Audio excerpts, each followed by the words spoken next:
जय श्री राम सज्जनों। नवरात्रि के छठवें दिन माँ दुर्गा भगवती के कात्यायनी स्वरूप की पूजा की जाती है।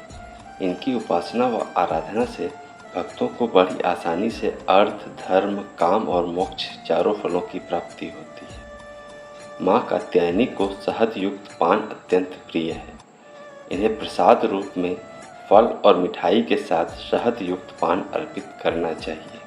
चंद्रहासोज्ज्वलकरा शार्दूलवर वाहना कात्यायनी शुभम दद्या देवी दानव घातिनी। माँ दुर्गा के छठवें स्वरूप का नाम कात्यायनी है।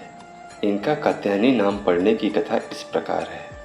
कत नामक एक प्रसिद्ध महर्षि थे। उनके पुत्र ऋषि कात्य हुए। इन्हीं ऋषि कात्य के गोत्र में विश्व प्रसिद्ध महर्षि कात्यायन उत्पन्न हुए थे। इन्होंने भगवती परा अम्बा की उपासना करते हुए बहुत वर्षों तक कठिन तपस्या की थी। इनकी इच्छा थी कि माँ भगवती उनके घर पुत्री के रूप में जन्म लें। माँ भगवती ने उनकी यह प्रार्थना स्वीकार कर ली थी।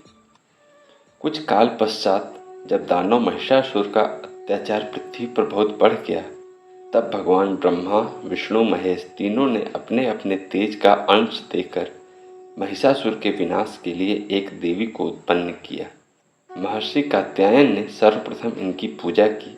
इसी कारण से यह कात्यायनी कहलाई। ऐसी भी कथा मिलती है कि ये देवी महर्षि कात्यायन के यहाँ पुत्री रूप में उत्पन्न भी हुई थी। आश्विन कृष्ण चतुर्दशी को जन्म लेकर शुक्ल सप्तमी, अष्टमी तथा नवमी तक 3 दिनों इन्होंने कात्यायन ऋषि की पूजा ग्रहण कर दशमी को महिषासुर का वध किया था। माँ कात्यायनी अमोघ फलदायिनी है। भगवान कृष्ण को पति रूप में प्राप्त करने के लिए वज्र की गोपियों ने इन्हीं की पूजा कालिंदी यमुना के तट पर की थी। ये वज्र मंडल की अधिष्ठात्री देवी के रूप में प्रतिष्ठित हैं। इनका स्वरूप अत्यंत ही भव्य और दिव्य है। इनका वर्ण स्वर्ण के समान चमकीला और भास्वर है।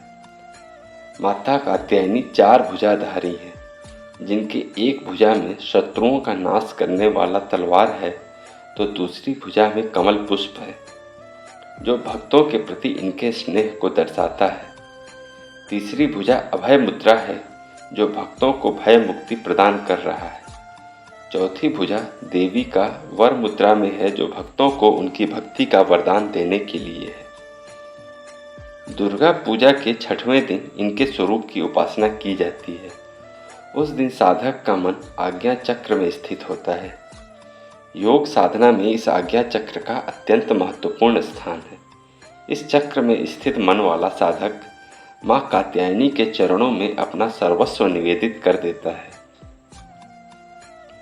परिपूर्ण आत्मदान करने वाले ऐसे भक्त को सहज भाव से माँ कात्यायनी के दर्शन प्राप्त हो जाते हैं। माँ कात्यायनी की भक्ति और उपासना द्वारा मनुष्य को बड़ी सरलता से अर्थ, धर्म, काम और मोक्ष चारों फलों की प्राप्ति हो जाती है। वह इस लोक में स्थित रहकर भी अलौकिक तेज और प्रभाव से युक्त हो जाता है। उसके रोग, शोक, संताप, भय आदि सर्वथा विनष्ट हो जाते हैं। जन्म जन्मांतर के पापों को विनष्ट करने के लिए माँ की उपासना से अधिक सुगम और सरल मार्ग दूसरा नहीं है। इनका उपासक निरंतर इनके सानिध्य में रहकर परम पद का अधिकारी बन जाता है।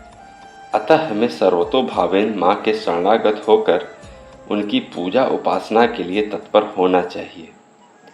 स्वजनों, आज हमने माता कात्यायनी देवी की कथा व उसका महात्म्य जाना।